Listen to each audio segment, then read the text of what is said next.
All right, great. All our speakers are here. Before I introduce them and we begin our discussion, I suggest that we take a look at a short video clip to set the mood for our discussion. Global experience of using budgetary rules. Economic development is based on cycles. Even the ancient people noted that some fat years are replaced by years of famine. But even today, we need to make a decision of what to do with the growing budgetary revenues.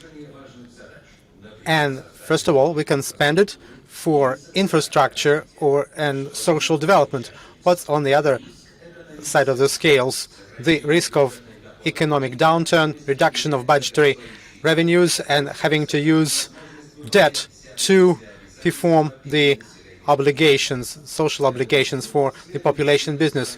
What kind of choice should the government make?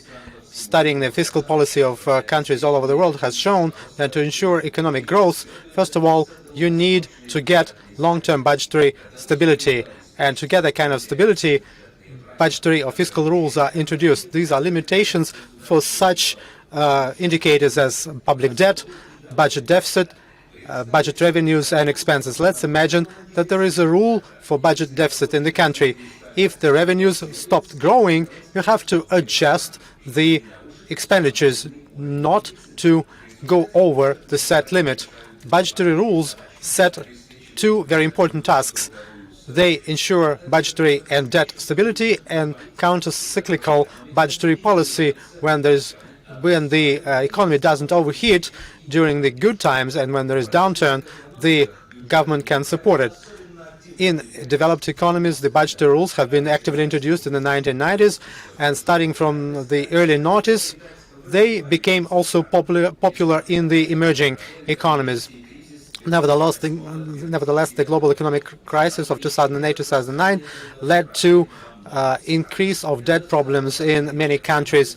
That became an important landmark in the evolution of budgetary rules, which leading to modifications of existing budgetary rules. Today, 30 developed countries and more than 60 emerging economies use fiscal or budgetary rules. Groups of countries trying to coordinate their fiscal policy began to introduce budgetary rules not only on the government level, but on the supranational level. The most well-known budgetary rules are those of the EU, but many other associations and unions introduce their common fiscal policies and rules. The same is true about the Eurasian Economic Union. According to the Treaty of 2014, the countries of the Union have to keep certain debt and budgetary stability with a limit on the state budget deficit under 3%. Will the role of supranational rules increase? How to find the compromise between complication of today's rules and their transparency? Can you combine budgetary limitations with the goals of the economic growth? All right, we have seen the video.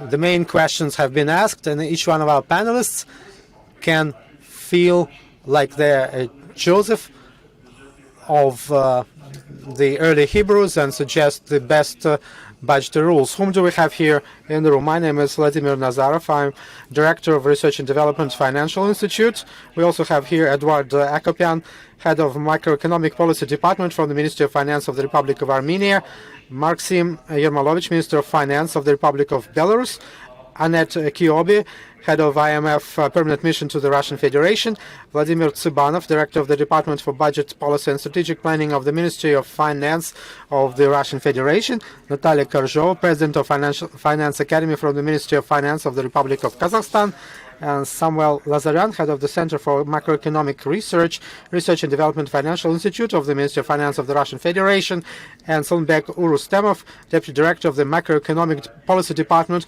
of the Eurasian Economic Commission. All right, here we have a certain composition of experts who are going to discuss the efficiency of budgetary rules in the EAEU countries.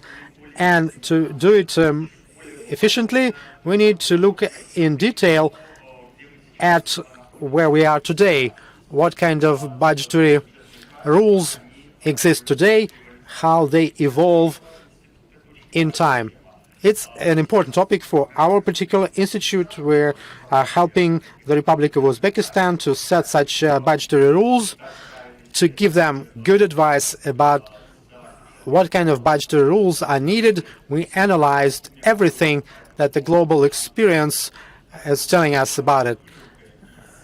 So,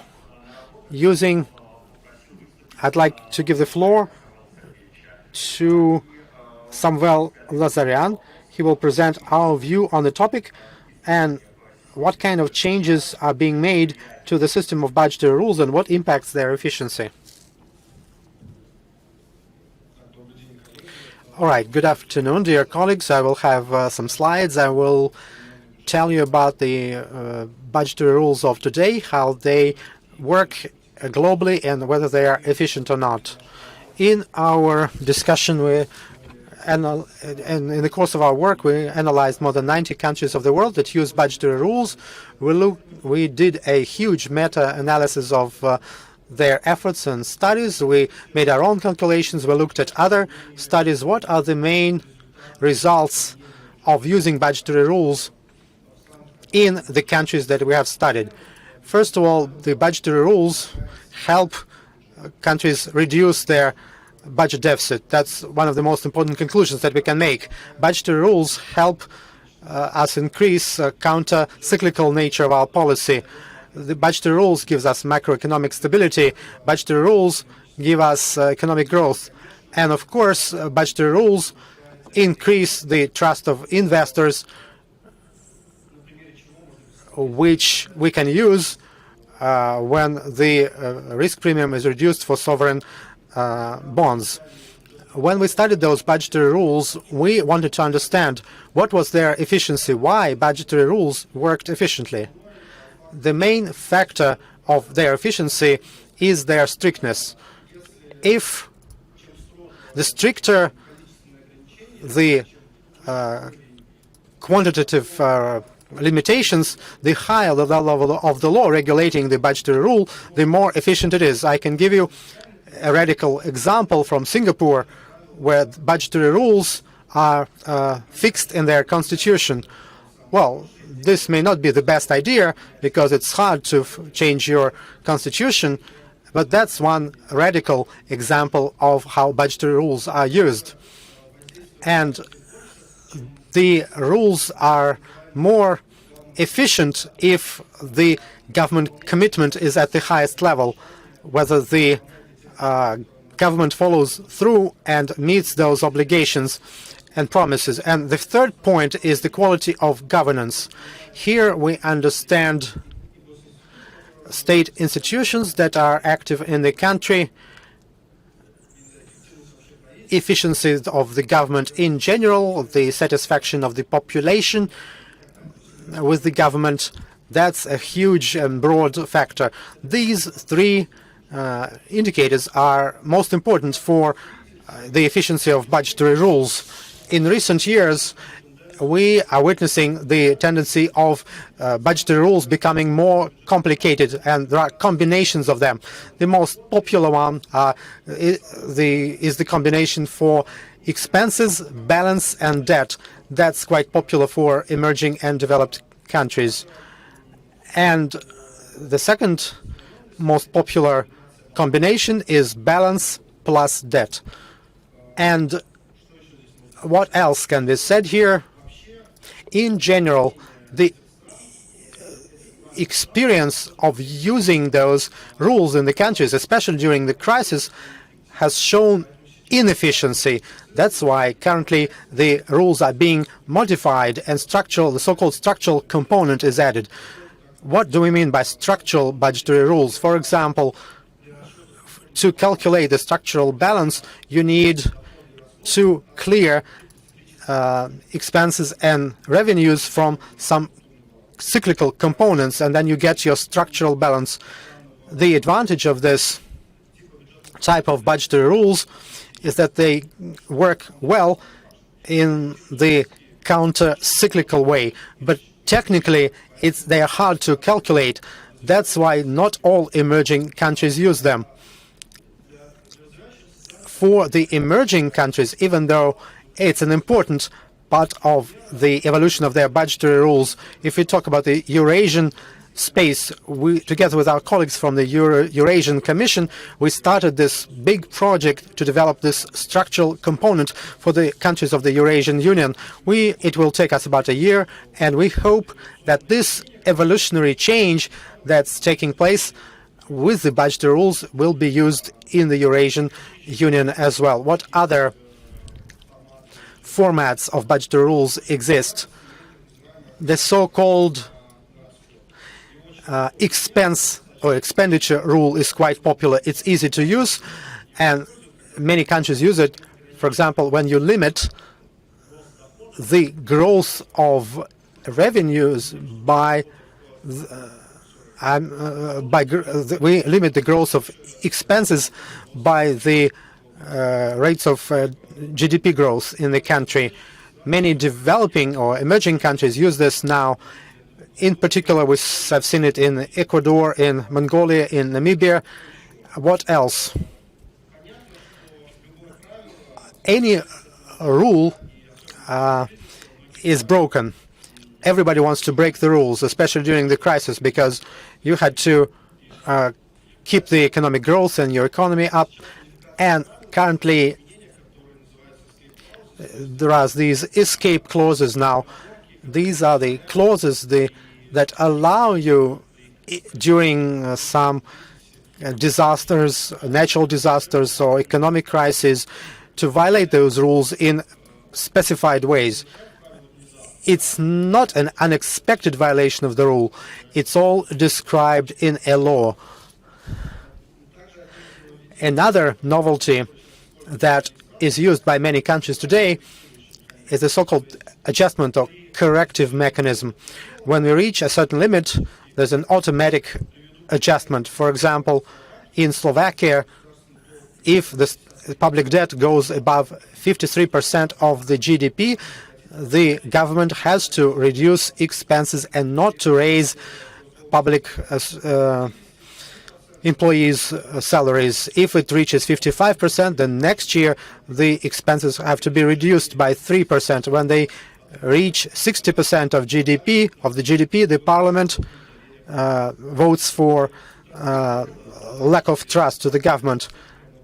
In Slovakia, this percentage is about 50%, so they have still 10% to go until they vote for lack of trust to the government. And if we look at the results of our analysis, for the rules to be efficient, you need to have several components. When you, we believe that a combination of rules is better than simple rules. Then you need to strengthen your control over your expenditures and what's used. The third point is using the structural budgetary rules. And the fourth point here is ensuring that they are flexible enough. It all leads us to the following. When you use budgetary rules, it gives you three main effects on the economy. You increase trust of citizens and investors to the economy. They understand what to expect of the government and of the economic situation in the country. Number two, by using budgetary rules, we ensure long-term economic growth.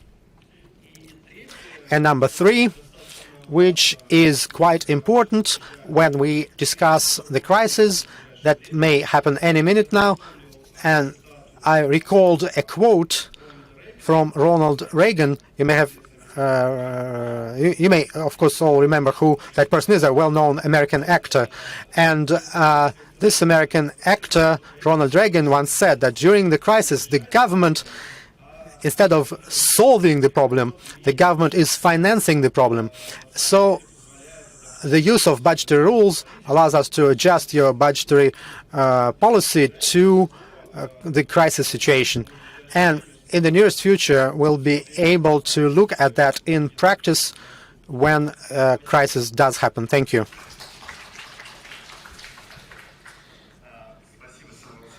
Thank you, Samuel.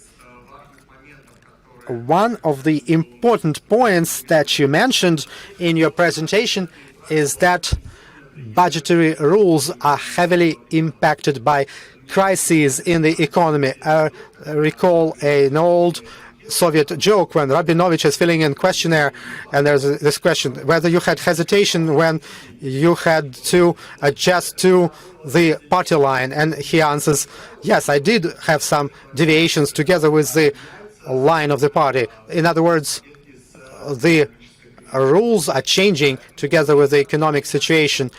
It's important to remember and understand the situation in the economies of our EAEU countries where we are today, and especially in the context of how today the situation in the global economy leads to more and more doubts and fears. It's not okay when we have $13 trillion placed at negative interest rates. It's not okay that the interest rates are so low after such a long period of economic growth. The global economy is not ready for the future recession that will come sooner or later. Are our economies of the EAEU ready for the negative economic shocks? I ask this question to Selimberk Urustemov from the Eurasian Economic Commission. What about budgetary sustainability and stability of our economies? Are we ready for those external shocks? Thank you very much. I'd like to thank the organizers of this session for inviting us and for letting us present our point of view on those issues. Yes, after 2014, we see how global economic processes impacted our countries. We are discussing the budgetary part. That's what I'm going to talk about now. Of course, 2014 hit those countries that are exporting commodities, raw materials. When the prices for oil went down, there was a slowing down of the rates of economic growth. You need to keep the economic growth up, and that's what the country can do by fiscal measures, by increasing the expenditures. On the other hand, the prices for oil were going down, the revenues are going down, and that leads to the budget deficit growth, and in certain cases the debt does grow. And the governments were not idle. They took some measures. Each of the countries of our union took some measures in terms of the budgetary rules. They took some specific measures and made some decisions. In each one of our 5 countries, we already have budgetary rules in a certain form. In the Republic of Armenia, they just introduced the new secondary level budgetary rules last year, when they set 40, 50, and 60% thresholds, depending on the level. What Samuel was talking about, there are adjustment measures. Automatic stabilizers are used. In the Republic of Belarus, budgetary rules work within the framework of the strategy of managing public debt for 2015 through 2020. These were like level 1, tier 1 rules. They have some quantitative limitations. In Kazakhstan, the budgetary rules are viewed through the mechanism of transfers from the National Welfare Fund to the budget. In Kyrgyzstan, as far as we know, there are new budgetary rules that are being reviewed by the parliament. Some parameters were changed there, and some rules of the second level were adopted. As for Russia, we know quite well. The budgetary rule was introduced a couple of years ago.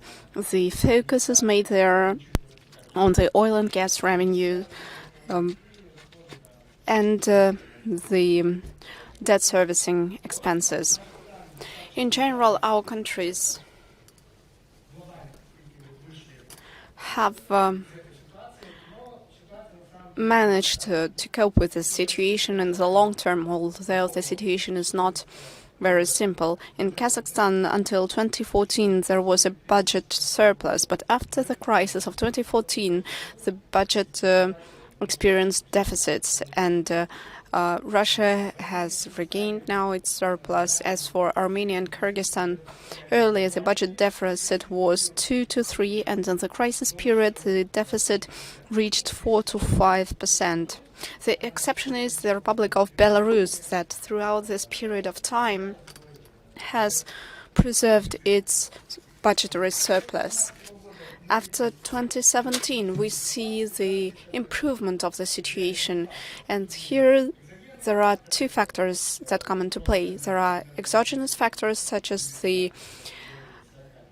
energy price increase from 40 to 60, and also endogenic factors, that is to say, the economic policy measures that were taken by the government. It's clear that we should not just relax because the levels in 2014 compared with the levels of today are different, and our reserves are smaller.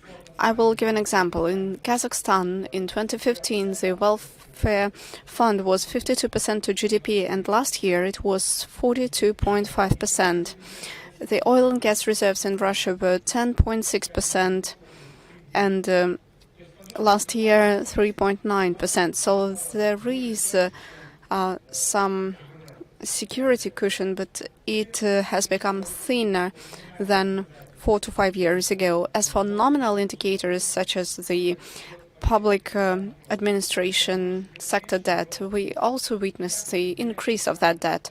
For some countries, it may not be so critical. In Russia, it used to be 10.9%, now it's 11%. In Kyrgyzstan, the increase is 7% of debt to GDP ratio, but in some other countries the increase was important. In Armenia it was a growth from 35 to 51%, and in Belarus from 32 to 37%. So the situation was quite difficult. Our countries managed to cope with that, but the issue is that we don't quite understand what will happen next. And if there is a crisis equal to that of 2014, it will be much more difficult to face it. So we should not just sit and relax. We should work further, and we should implement the measures related to budgetary rules. And that's one of the measures that the public administrations in our countries took, and that's a good direction. Thank you. Thank you, Beck. Now we have a general framework of where we are currently regarding the budgetary situation in our EU countries, and now we could speak in greater detail about each of the countries, and we will start with Armenia. We know that Armenia has implemented successfully the counter-cyclical policy in 2008-2009, as well as in 2015-16. It managed to prevent sharp shrinking of the economy, but as a result, they deviated from the budgetary rules, and after the situation normalization, Armenia developed a new set of budgetary rules. So I'd like to ask a question to Eduard Akopyan. Could you please speak about the new mechanisms in the budgetary rules of Armenia? And have their rules already proven their efficiency? Won't we have to be changed? Good afternoon, colleagues. Thank you very much for your question. First of all, I'd like to extend my gratitude to the organizers for this discussion, because this subject is one of the key aspects of the modern fiscal policy, and it is quite relevant for the EU member states. Our colleagues know already the international experience and they are aware of it, so I would like to speak in greater detail about the modernization of fiscal policy of Armenia. And at the same time, I will, of course, answer your questions. In 2017, we started debates regarding the revision of fiscal rules. And our main goal was to diagnose the fiscal policy, focusing on two main aspects. The first one is a short-term one, that is to say, how efficient is the fiscal policy in the environment of change of economic cycles. And the second aspect was a long-term, how efficient the fiscal policy is in terms of economic growth in the long term. Our observations on the first aspect have shown that the fiscal policy was quite adequate in the environment of change, and it contributed to the recovery of the economy. Regarding our observations on the second long-term aspect,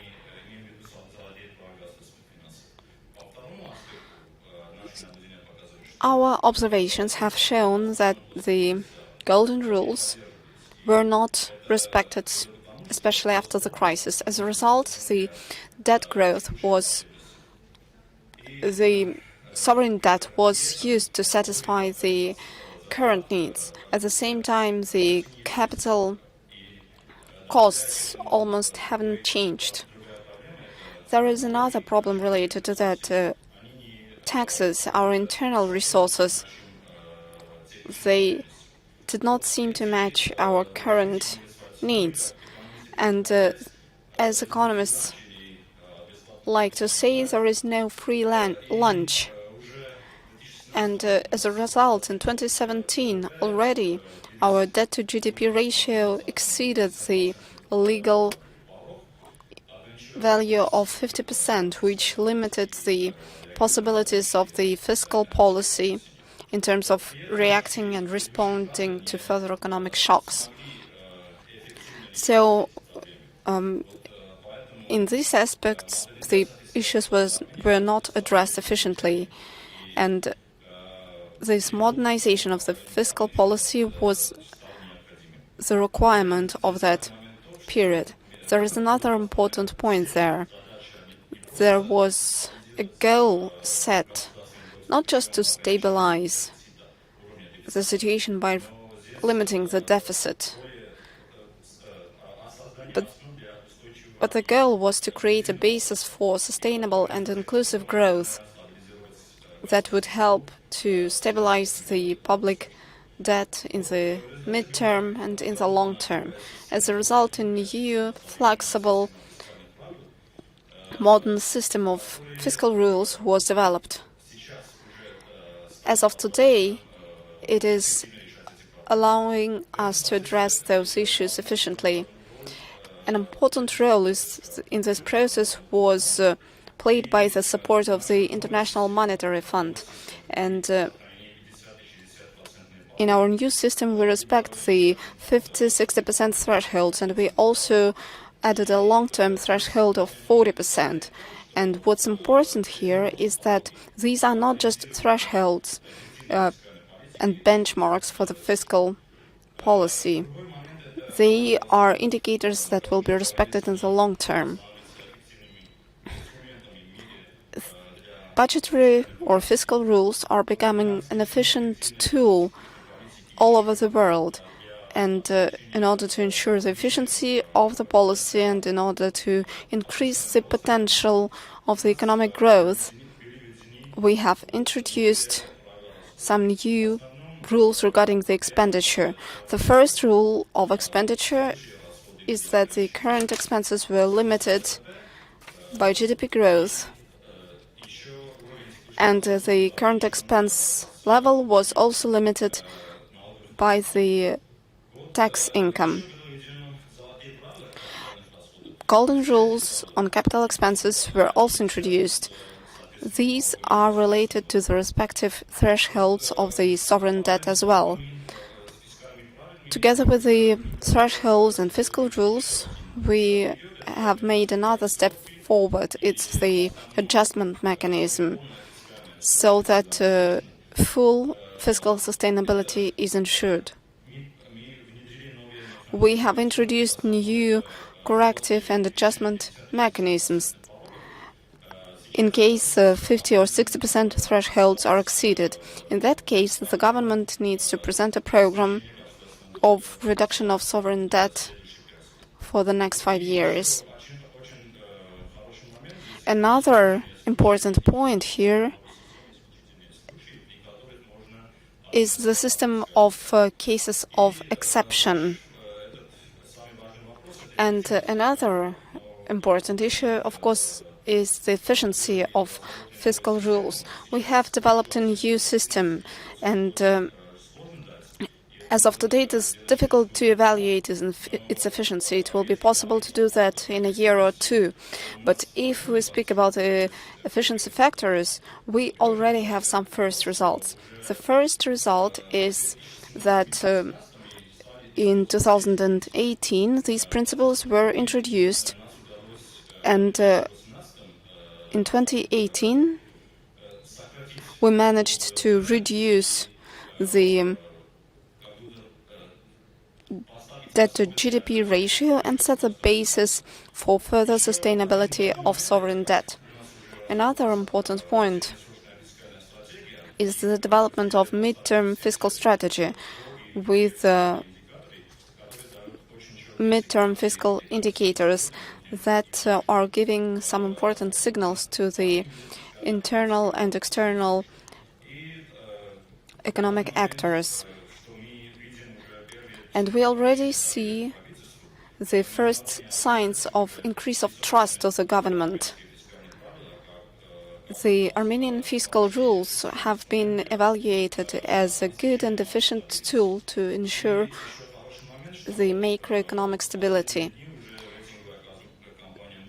Moody's has increased the sovereign rating of Armenia, and one of the most important drivers for this increase were the fiscal rules and reasonable fiscal policy that was developed by Armenia.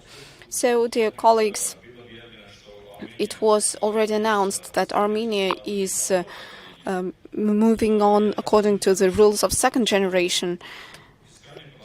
To conclude, I would like to highlight that fiscal rules are not just about limiting things. These are flexible benchmarks for the fiscal policy, and you need to follow them as much as possible.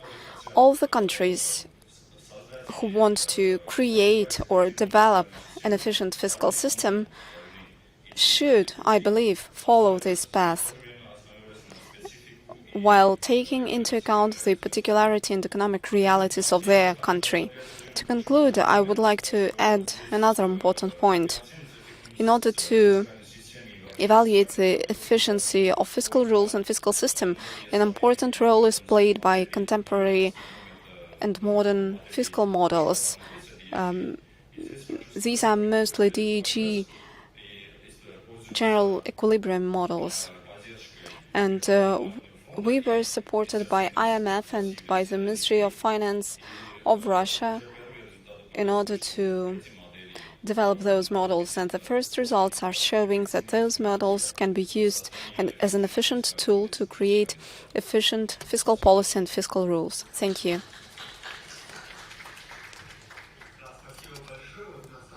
Thank you very much. We also like very much the fiscal rules of the Republic of Armenia.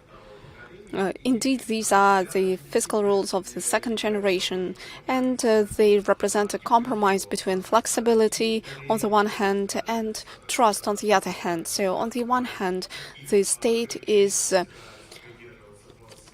stating the limits that will be respected in its internal policy, thus creating trust for population and for foreign investors. On the other hand, these are not rigid rules that would have to be cancelled in case the macroeconomic situation worsens. And I believe that this equilibrium should be found, and hopefully it has already been found in Armenia. The next speaker will be the Republic of Belarus. The next member of the EU is the Republic of Belarus. In 2015-16, when the economic environment worsened, a big devaluation of the national currency occurred there. On the one hand, that allowed the economy to be more competitive, but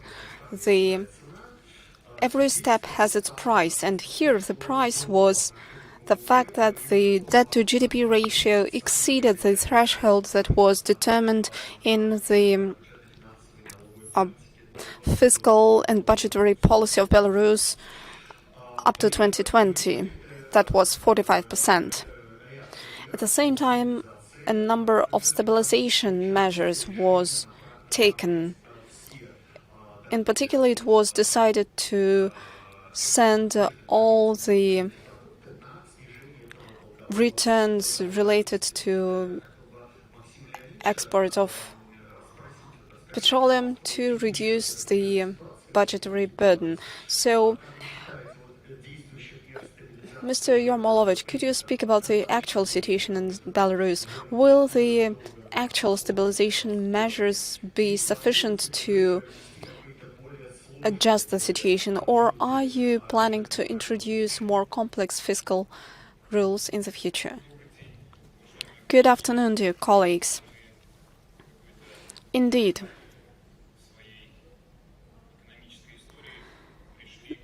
at some point of our economic history, we took the decision that it was necessary to introduce budgetary or fiscal rules.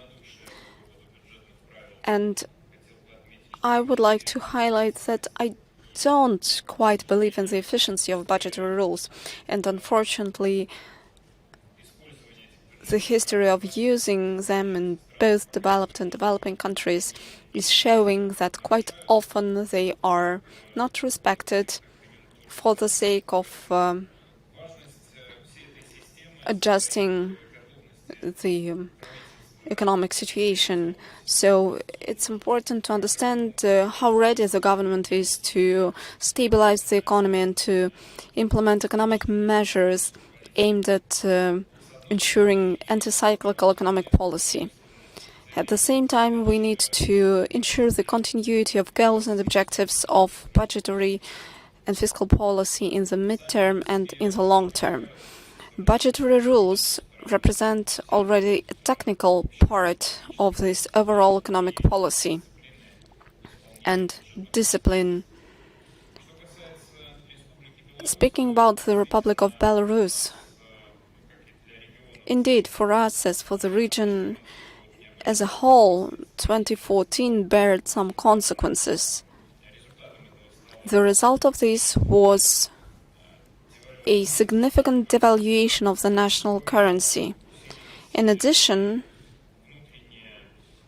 some internal economic imbalances exacerbated, and we needed to remedy to that in the short term. And that is why we implemented a stabilization program for budgetary expenses, and we limited the amount of sovereign debt. On the one hand, our goal was not to accelerate budgetary expenses and reduce them in the short term down to the real value of budgetary income. On the other hand, there was a big pressure on the budget on behalf of corporate sector, and we needed to prevent a bank crisis as well as the non-payment crisis. That is why the budgetary policy in that period was quite difficult. We started using the budgetary rule in 2015. We established several criteria. It was a complex of parameters that influenced the overall macroeconomic balance as well as budgetary balance. We introduced a moratorium on the increase of interests for the increase of main taxes. We reduced the tax load on the economy for the 5 years, and that we made this deliberate decision to take away from the government this ability to deal with budgetary problems by increasing taxation load and introducing additional taxes or increasing the tax rates. And we are following this rule even today.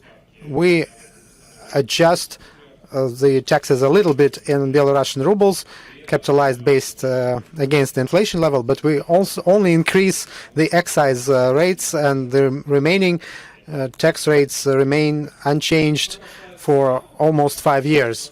And as for budgetary expenses, there were no specific rules. Our goal was not to overheat budgetary expenses, even though we had a strong desire to do that. We had to deal with a whole set of social problems. Our capital expenditure level to GDP was was going down, and it impacted the quality of the infrastructure.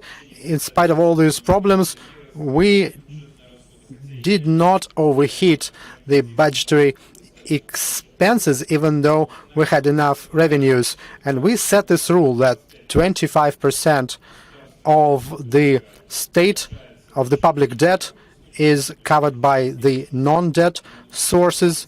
You have to have proficit of the budget and surplus of the budget, and 75% is the amount that we got, and it was refinanced by using additional new funds. And in the last 4 years, we had surplus of the budget, and this surplus has been accumulated in the ruble accounts and FX accounts, and it improved our reserves and overall economic situation, improved the trust of investors to the country, and the results of those macroeconomic policy was the improvement of our credit rankings, what our colleague from Armenia was talking about. It does lead to certain results in terms of the international financial community, and that's a response of the finance market to the processes that are taking place in the country. In the long-term prospect, the use of budgetary rules, of course, is impossible without transforming. And that's what many countries of the world use. You see what's happening in the European Union, how budgetary rules are being modified, simplified, how there is more responsibility, liability for following those rules, and it's unavoidable for our countries as well.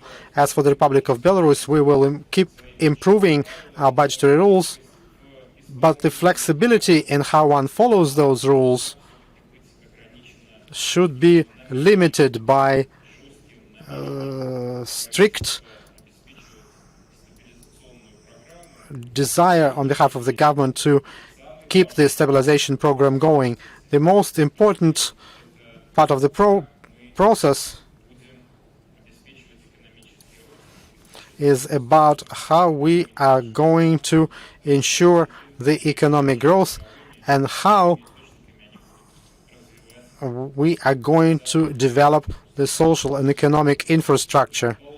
That's why this balance between the stabilization limitations and the goals of sustainable development is the most complicated part of all budgetary rules.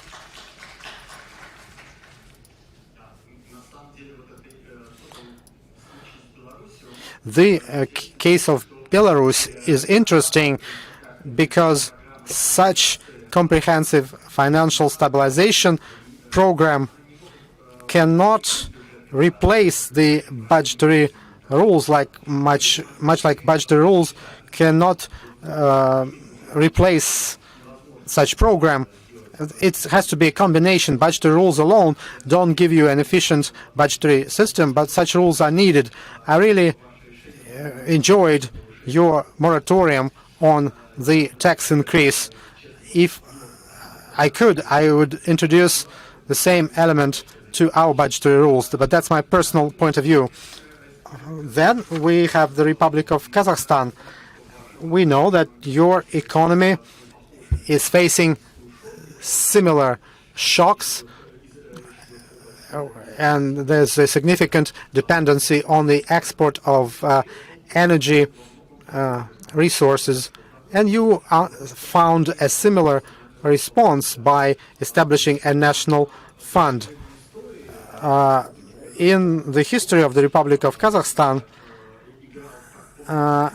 it acted for the counter-cyclical purposes, because during the crisis the money from the fund was used to stimulate the economy and also to accumulate resources for further generations. Sooner or later you will run out of oil, and in some countries like Norway there is this approach that you need to save some for future generations. And that's what the Kazakhstan Sovereign Wealth Fund does. And Natalia Korzhova was the Minister of Finance of the Republic of Kazakhstan in 2006-2007. So she is not just a theoretical expert, she has some practical experience of how budgetary rules are used in the Republic of Kazakhstan and how they're being modified and how efficiently they work today. Thank you. Definitely, I agree with the previous speaker that sustainability of state finances are not based on rules alone. And today, when we united our economies and when we have common market for labor, goods and services with 5 countries, we have to keep going. It's not just meeting once and having just one discussion. On a permanent basis, we have to talk to one another and discuss the course of reforms in our countries, as opposed to other countries of the EU. We are the only country that had the reforms like our pension system. We lifted that burden from the state budget for 20 years now, and our expenses for state pensions are being reduced. 20 years ago, we changed the system. Every employee pays 10% of their salaries to that specific pension account. The government only pays me a minimum of the money that will support my pension status if that account runs out of money. We have accumulated huge amounts in our pension system. There will be enough for paying pension to every pensioner. Our task is to place this money correctly so that the money works and gives income which is above the inflation level. Currently, many countries that are part of the CIS or the Common Economic Space are discussing this concept, what to do about it. But we are different from other countries. Among the 5 that we have different percentage. We don't pay that much money from the state budget for our pensions.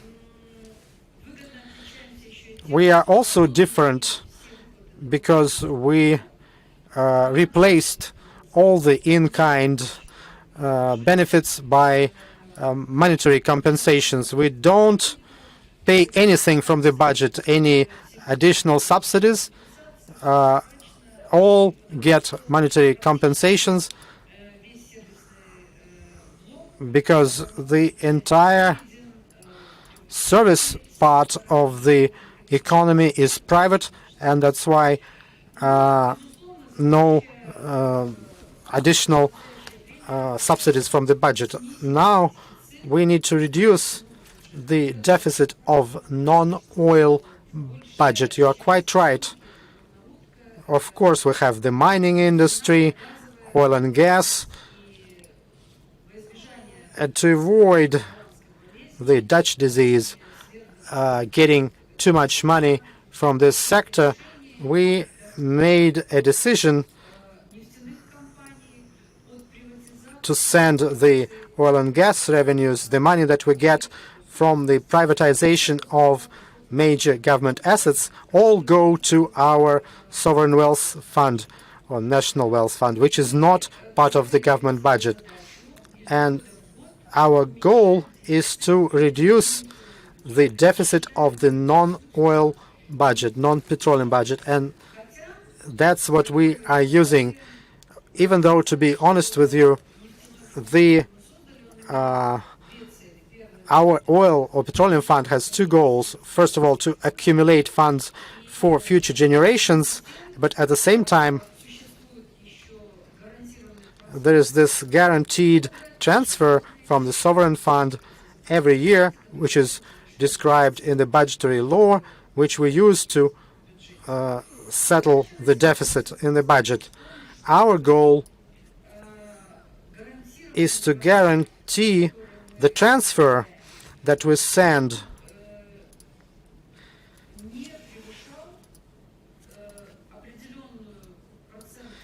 so that it stays within a certain percentage range of the GDP. And we have a plan to reduce the non-oil deficit, which in 2017 amounted to 9.3% of GDP, and we want to make it 6% of the GDP. And reducing this deficit will allow us to send less money from the sovereign fund to cover the budget deficit. We, of course, keep a certain balance. 30% of the predicted value of the GDP is kept, and we, year to year, we will be trying to control and strengthen the stabilization function of the sovereign fund. There's always the temptation to use this transfer that we get every year to finance anti-crisis programs, to use it actually for other projects that are national scale, and not to use it for food, so to speak. And in every country, there are current social problems, employment, university students, supporting entrepreneurship, micro loans, and things like that. But at the same time, we understand, especially in the situation of a unitary state like Kazakhstan, it's important for this transfer to be something that is returned. And when we talk about finances, it's about financing those strategic and important infrastructural projects that are the foundation of our country. And we have to make sure that those expenses will bring some payback many years from now. And today, we are gradually reducing the so-called non-oil state budget deficit, and we are reducing the transfers from the fund, and we will meet those goals that we set. But it is also fixed in the annual budgetary law, in the budgetary code, and in the budgetary rules that we have in our budget. Thank you for your attention.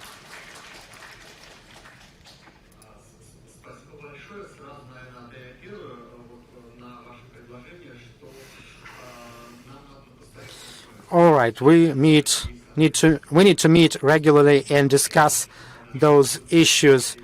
Our institute has to have an agreement with your academy for sure, and then to use a broader cooperation between our ministries of finance. We have some close contacts with the Ministry of Finance of Armenia. We've been working with them for quite a while, and other finance ministries could become such partners as well. May I interrupt you for a minute? When the Unified Economic Commission sets ambitious goals to move from common labor market to common market of logistics, oil and gas, and so on, and today we see how there are so many programs that are discussed by our heads of states and prime ministers, starting from goods, labeling of goods and digitalization of economies. And there are different levels in different countries, and the experience of every individual country is valuable. That's why in Kazakhstan we initiated this online financial institute, which we currently register in Moscow. It includes St. Petersburg University, Moscow University, Armenian Humanitarian University, Belarusian State University, and Kyrgyz Humanitarian University. I may get some of those names wrong, but I'm glad to see the Minister of Finance of Armenia. I will be glad if our online institute will be really efficient. It will be a place where critical issues are discussed and where we prepare joint programs on the Eurasian goals. We have our own national economies, and each university has a curricula for national economies, but unfortunately there are no practical curricula to train graduate and postgraduate students those economic topics that are common to all of us, for example, labeling or marking the goods. Thank you, Natalia. We can discuss it later, otherwise we'll run out of time. All right.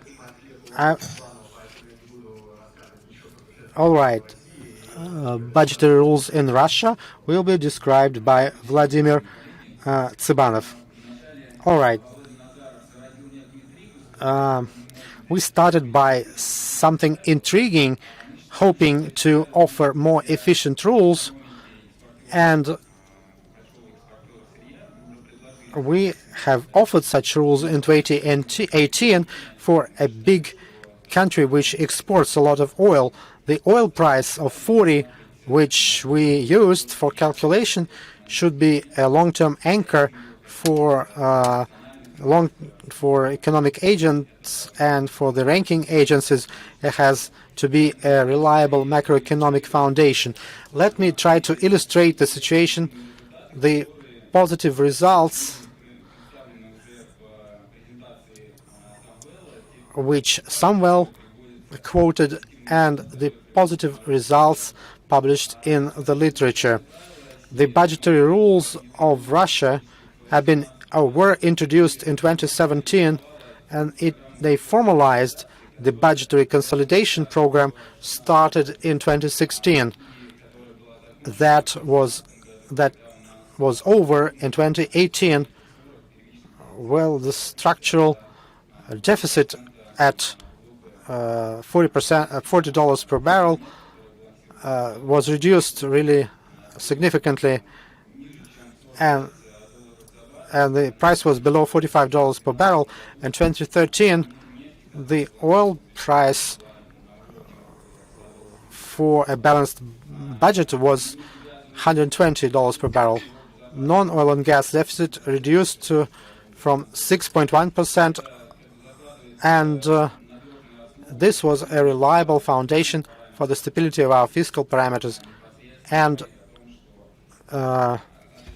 that means that the obligations of the state will be performed no matter what is the economic environment on the world petroleum market, and no matter what are the additional or limitations or sanctions. That lays the foundation for the stability of macroeconomic policy.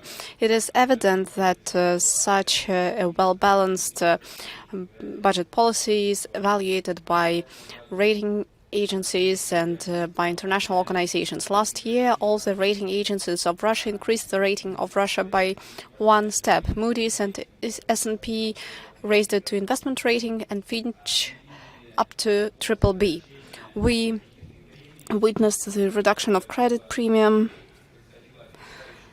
that took place very fast to compare with all the developing countries, and now this premium for the Russian assets is lower than 100 basis points. Speaking about not only about budgetary components, we can say that the budgetary rules play an important role in stabilizing the currency exchange rate of ruble by buying currency on the open market. We can accumulate currency reserves in the National Welfare Fund. And we can say that before introducing budgetary rules, there was a high correlation between oil and the ruble exchange rate, and the oil price in ruble was almost unchanged, and all the risks related to the fluctuations of the oil prices were borne by the sectors other than oil and gas sectors. The budgetary rule has changed that situation, and we have seen that the correlation between the ruble exchange rate and oil has reduced, and we can say that today the dependency of the real ruble exchange rate upon the oil quotation was reduced, and some macroeconomic parameters for sectors of the economy other than oil and gas became more stable. So these conditions are now more stable than when petroleum cost $40 per barrel. So it allows to form stable macroeconomic environment, and we have seen that over the last few years the profitability of sectors other than oil and gas sectors has increased. Over the last 3 years, the operating profits of oil and gas sectors at the same time increased by 3%. As for exports, other than oil and gas exports, last year it also increased. So budgetary rules helped us to set a reliable basis for long-term economic growth.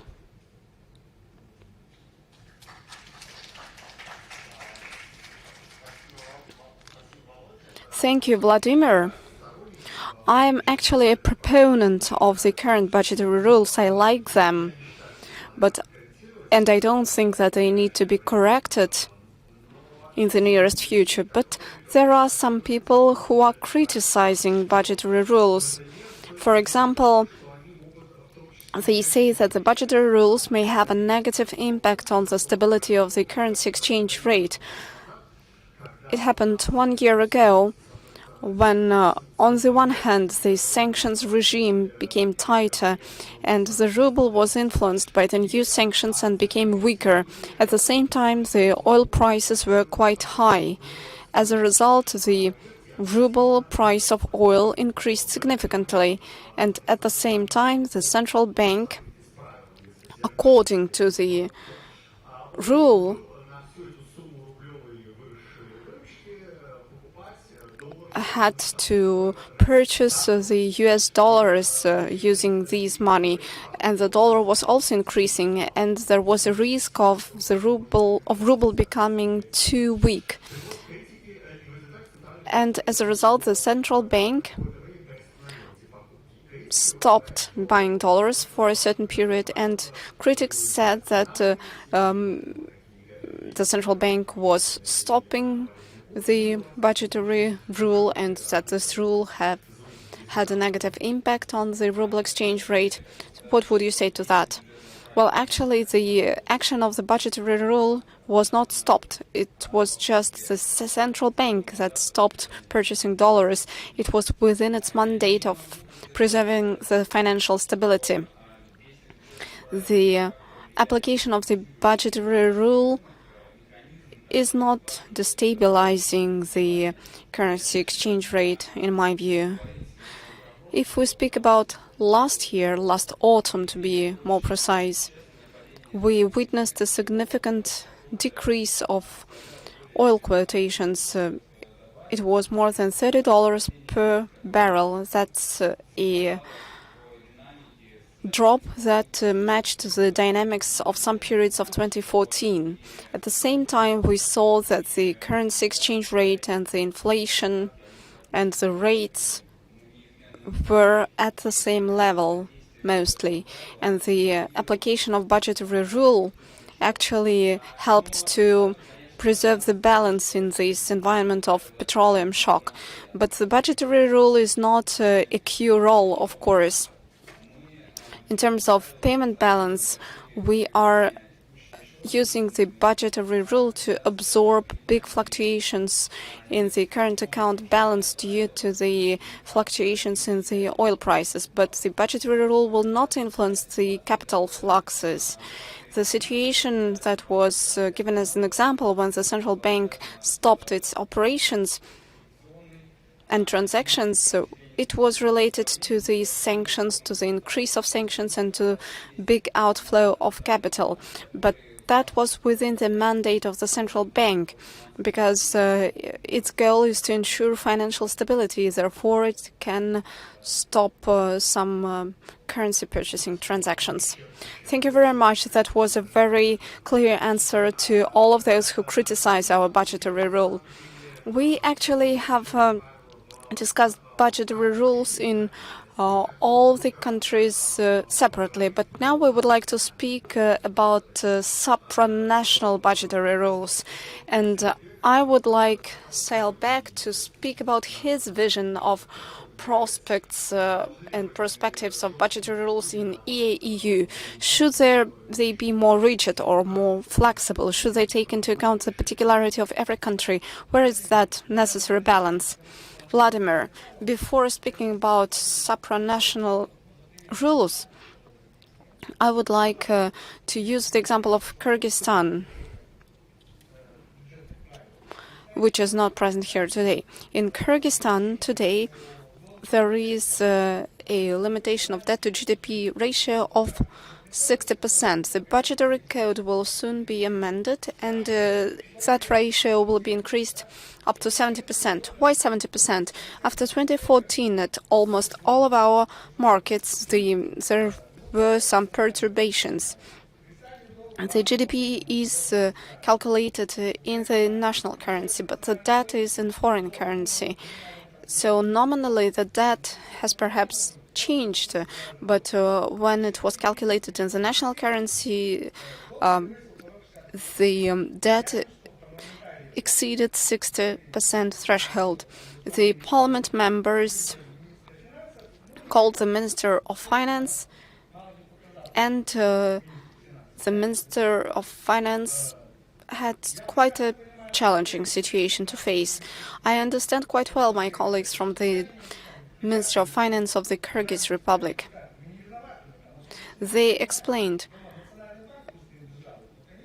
it's the National Bank who is to blame because they did not manage to preserve the currency exchange rate. And the bank answered that this exchange rate is determined by the market. And to avoid such situations in future, they decided to create a kind of safety cushion.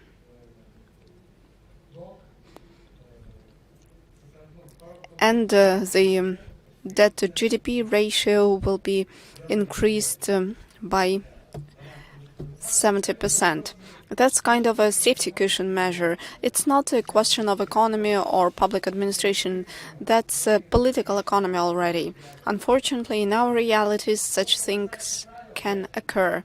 Speaking about the budgetary rule, I agree with the ideas voiced about the fact that the budgetary rule is just a tool. It's not the basis.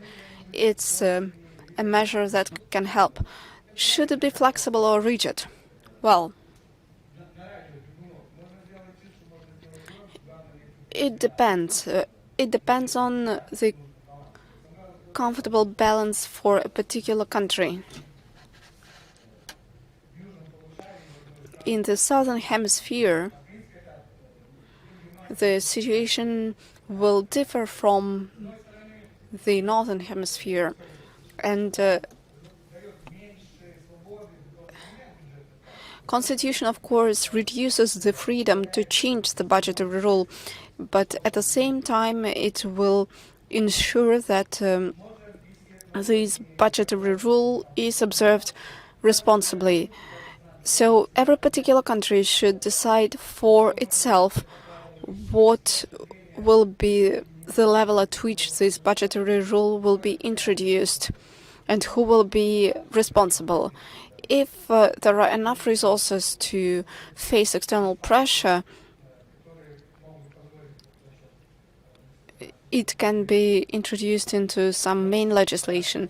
If the country presumes that it will have to violate, so to say, the budgetary rule later, it is better to provide for this possibility beforehand. Of course, the potential and the possibilities of every country of our union is different. The economic environment, the public finance sector condition are also different in our countries. So we are not speaking that there will be a supranational budgetary rule soon for our countries, but we should work in that area. What do I mean by saying that? There are some general rules and approaches to budgetary rule that could be used as a basis for promoting it. In any of our 5 countries, the Ministries of Finance will agree that we should avoid situations when expenses to service the sovereign debt will start to push away some other important expenses, such as social expenses. I think that we need to stick to this reasonable approach.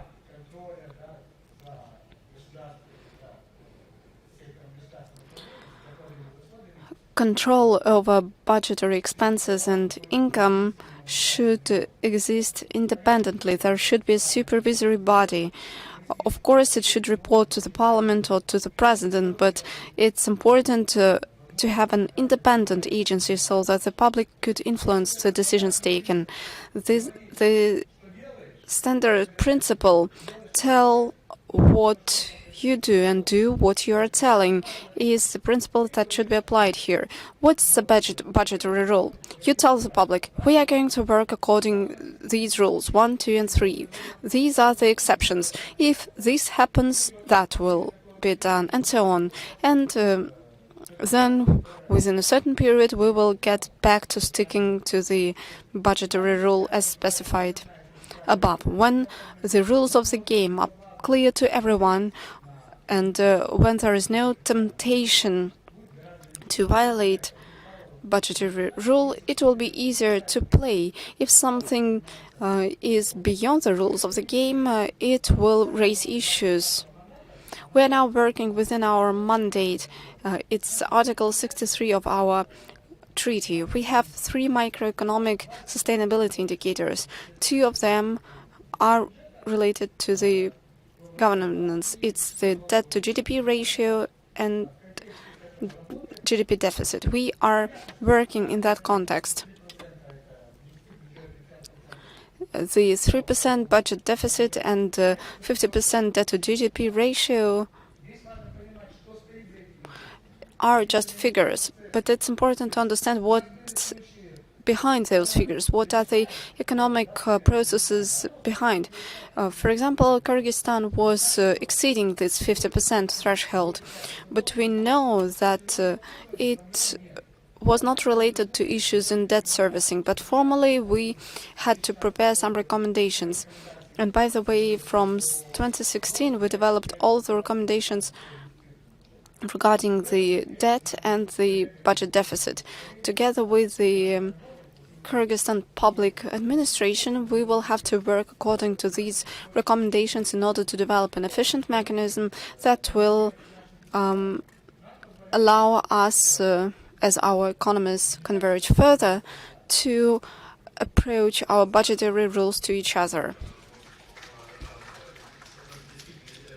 Thank you. Indeed, that's a flexible approach.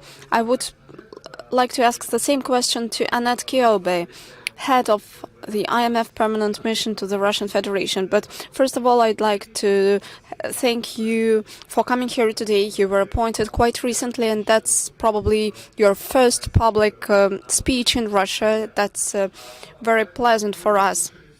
So you have heard everything that our participants have said about some specific budgetary rules in the EU member states. You've heard the representatives of the Eurasian Economic Commission. Do you think that it's important to coordinate the macroeconomic and fiscal policy for integration purposes?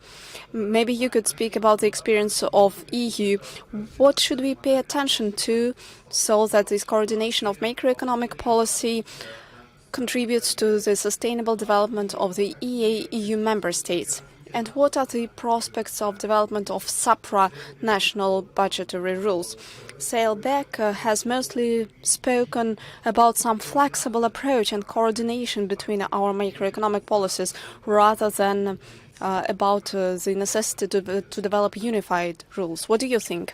To this conference, and it was very interesting to hear the perspectives of countries on this. What I think I want to start with is just a brief description of the rules as they stand. And current rules in the Eurasian Economic Union draw heavily on the Maastricht rules of the European Monetary Union. But as experience has shown in the EMU, these rules have significant drawbacks. And they're not particularly well suited to the Eurasian Economic Union. Specifically, these rules don't allow for very much cross-country variation in economic characteristics. And as an example, they don't even touch on things like oil, which is core to a number of your countries. Recall that the Maastricht rules were set up to support a monetary union. The Eurasian Economic Union is not a monetary union. Countries have different economic structures. Some are oil exporters, others are not. Consequently, countries will face asymmetric country shocks that won't affect all countries uniformly. Moreover, there are few fiscal transfers that exist at a union-wide level that would allow countries to respond to these shocks. The obvious question is, should one do more work on these rules? But in our view, this is not particularly helpful. However, what would be helpful would be for countries to have more transparency on the common fiscal framework for the Union, following international best practices on fiscal accounting and fiscal reporting, specifically things like what is the measure of government that you use in these rules? Is it the central government? Is it the general government? Should it include state-owned enterprises or the broader public sector? And I think Mr. Nazarov asked a very good question. Is fiscal coordination necessary? And I think, in part, the response to this question depends very much by what we mean by fiscal policy coordination.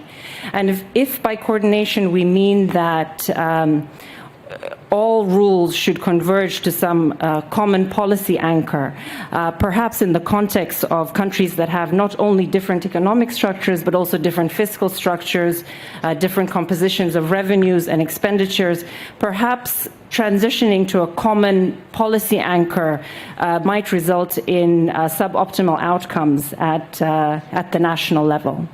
Alternatively, if by coordination we mean that countries should have a differentiated fiscal policy response, then yes, perhaps it is desirable to have fiscal policy coordination.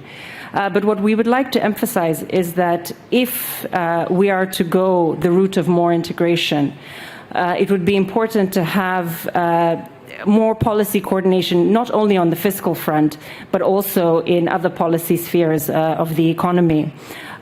Key would be to focus on the correct issues and sequence this properly.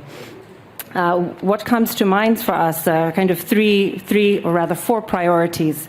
The first is tax harmonization of mobile inputs. And this will be especially important if we see evidence of taxpayers moving around the union in order to avoid paying taxes. Admittedly, this is a long way away. Even well-established unions like the US and the EU don't have fully harmonized tax regimes. Secondly, and I think this was the starting point of this entire exercise, there should be coordination and consensus on external customs tariffs. And I think this is especially important now in an environment of trade tensions, trade wars between the US and China. Third, labor market flexibility will be important. This would be to allow labor to move not only across countries in the Union, but also within countries, to allow for more cushioning of asymmetric country shocks. Fourth, coordination in the financial sector would be important. This is because you have a lot of foreign banks from other Eurasian countries in other countries. For example, Russia plays a very large role in Kazakhstan's economy. And here, regulation, supervision, and financial support in the event of crisis should be thought out well in advance. And finally, I think I want to leave you with something to ponder. There's already a lot of coordination around Russia in the Eurasian Economic Union. It's a big player for most of the countries. Macro policies, the exchange rate policy, tax policies, expenditure policies have a large impact on other Eurasian economies. And it underscores a very important point that I think we would like to emphasize, which is, can you have meaningful coordination in a monetary union when such a large country is a big player in the union? And does this country have any special obligation to take or present macro policies in a way that's better for the greater good of the union? And indeed, these are the questions that the EMU is grappling with in the context of Germany's fiscal conservatism. These are very difficult questions, and this will be for policymakers to decide. Thank you. Большое спасибо, Аннет. Хотел бы, наверное, просто сделать так. Thank you, Annette. Let me try to respond briefly to Annette and Selbek. And that's why my question goes to other panelists.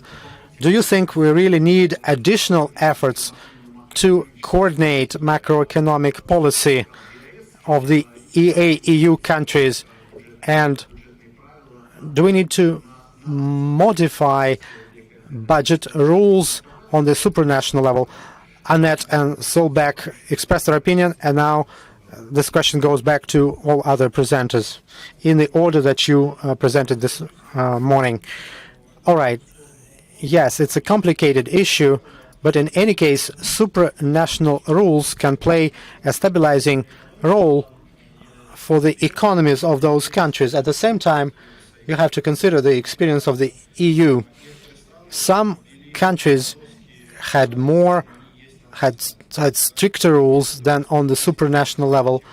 For some other countries, the supranational rules are too strict compared with their national rules.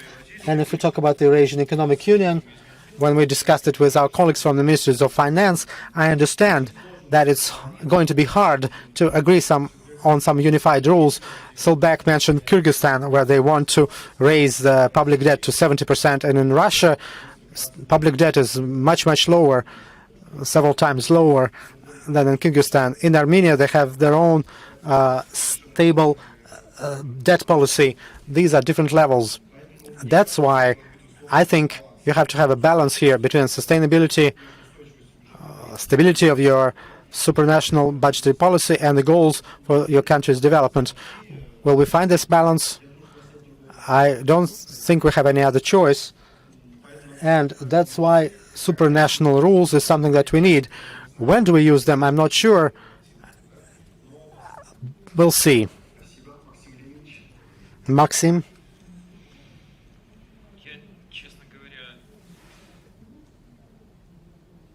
To be honest with you, I'm convinced that development of some supranational budgetary rules is useless, absolutely useless. And instead of doing important things, we can go too far into too much theory, heavy-duty theory. It will be hard to come out of that theory. I remember I was part of the working group that used to develop an agreement on joint macroeconomic policy within the EAEU. We had some long debates about setting the indicators in that agreement about inflation, debt, budget deficit, and we found no other way out but copying it from our neighbors and using Maastricht criteria for debt and deficit. It took us a couple of years, and then we decided to copy the Maastricht rules. And we could continue doing it, but look, we are trying to integrate very different economies with asymmetric infrastructure.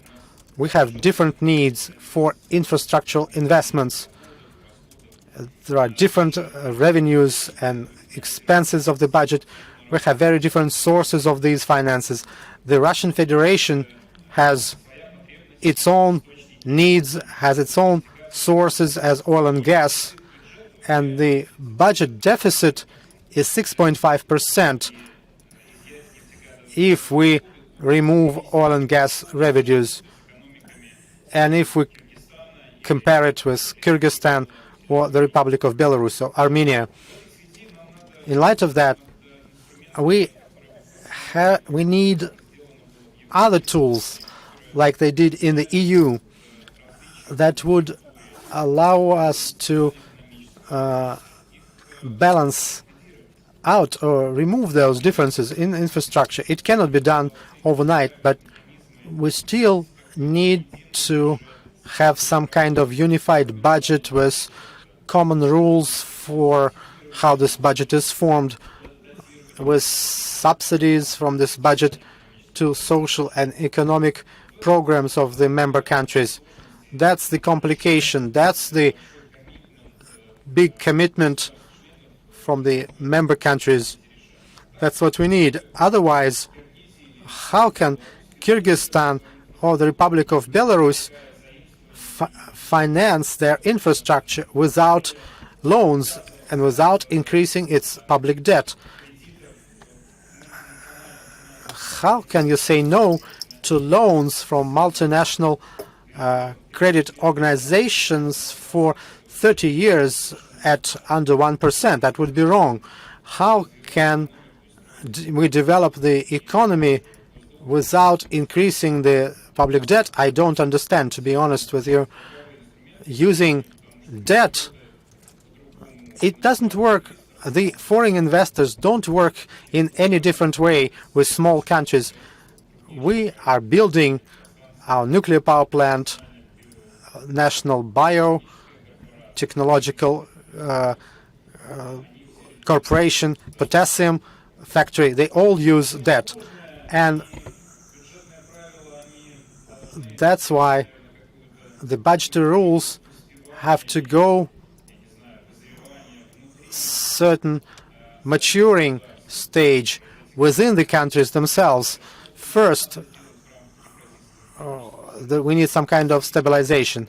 The EAEU just needs the practice of fiscal monitor, which would allow us to analyze every 6 months or every quarter or every year the situation in the budget system and budget expenses, and to analyze it deeply enough, understanding what potential crisis it can lead to, where we have problems in terms of level of capital expenditures and budget investments, and how it's going to impact the economic growth.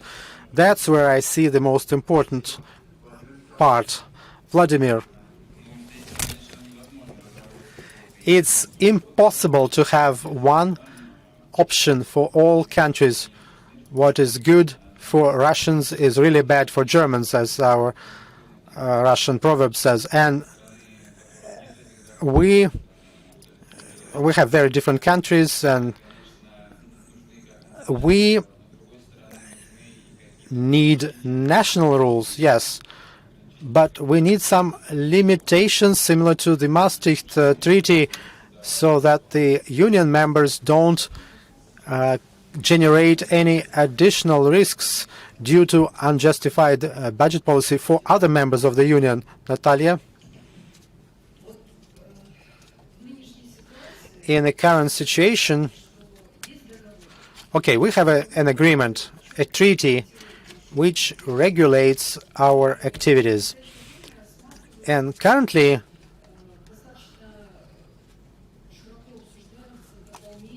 we discuss all those additions and amendments to the basic cooperation agreement that we use in our common economic space. Life will tell whether it's depending on how the situation goes. If there are new needs, new budgetary situations, will be negotiating it and finding the consensus. Edward, thank you. It is a difficult question. When I listen to other panelists, I find it even more complicated now. And there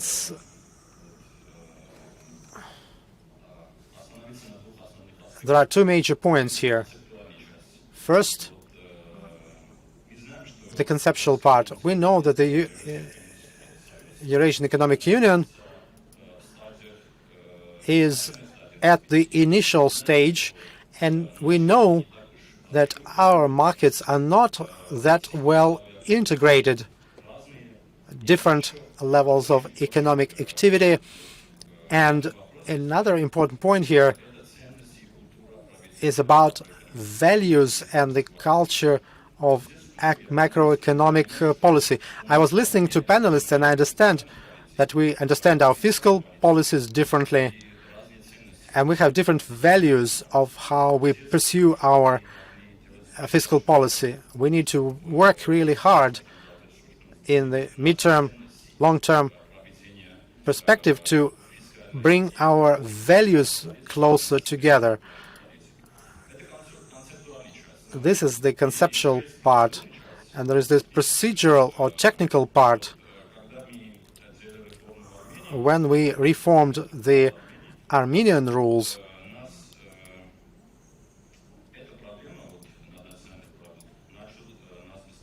we got concerned with this problem of supranational rules. According to our suggestion, we started a process in the EAEU we started discussing, should we revise or change supranational rules, not just limits, but also mechanisms. In this situation, we know that there are economic and fiscal realities, different countries, different rules, and it already means they have different understanding of what fiscal policy is. And in this situation, we think that we need to go gradually. First, you need to develop national rules first, then make them, bring them closer as we work on the second generation of rules. Then look at those thresholds, whether 50% or 60% suits the reality of the Union in general and individual countries in particular. And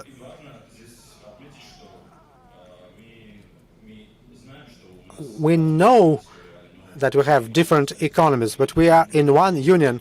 We need some landmarks for mid-term, long-term prospects to give us signals what we need to do together.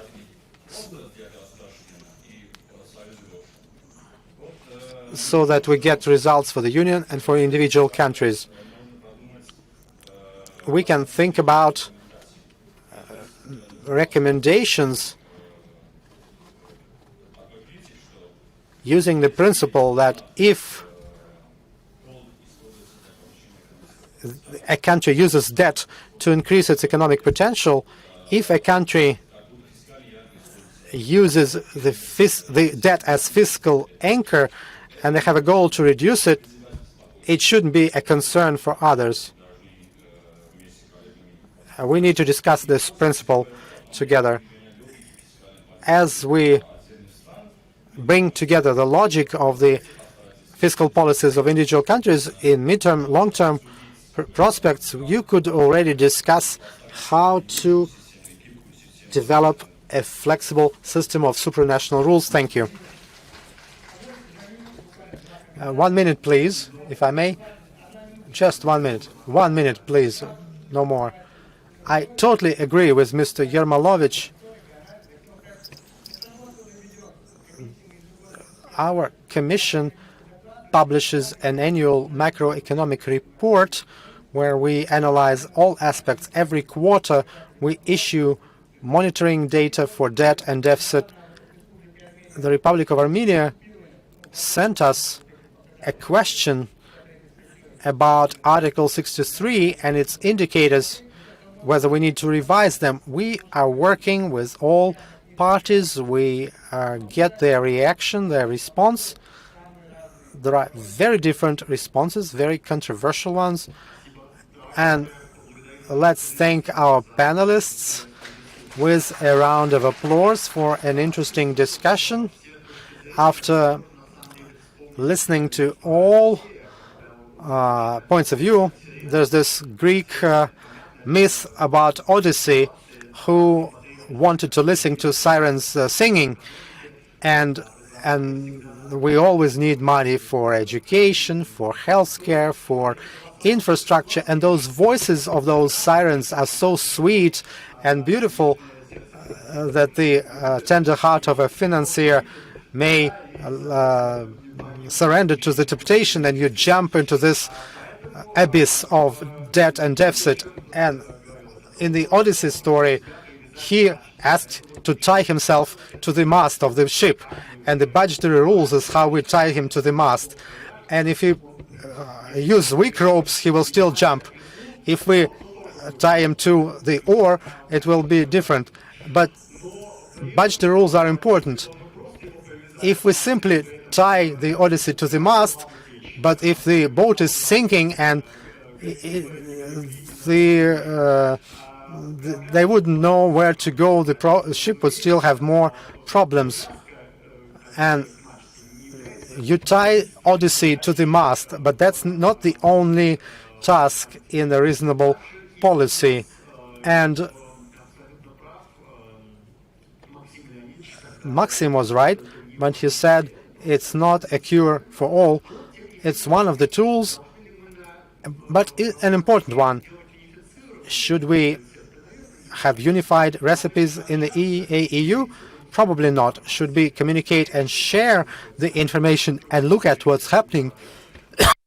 Give each other advice? Of course, yes. That's why I will end with this thought that we need to meet more often and don't say farewell and just see you next time and goodbye.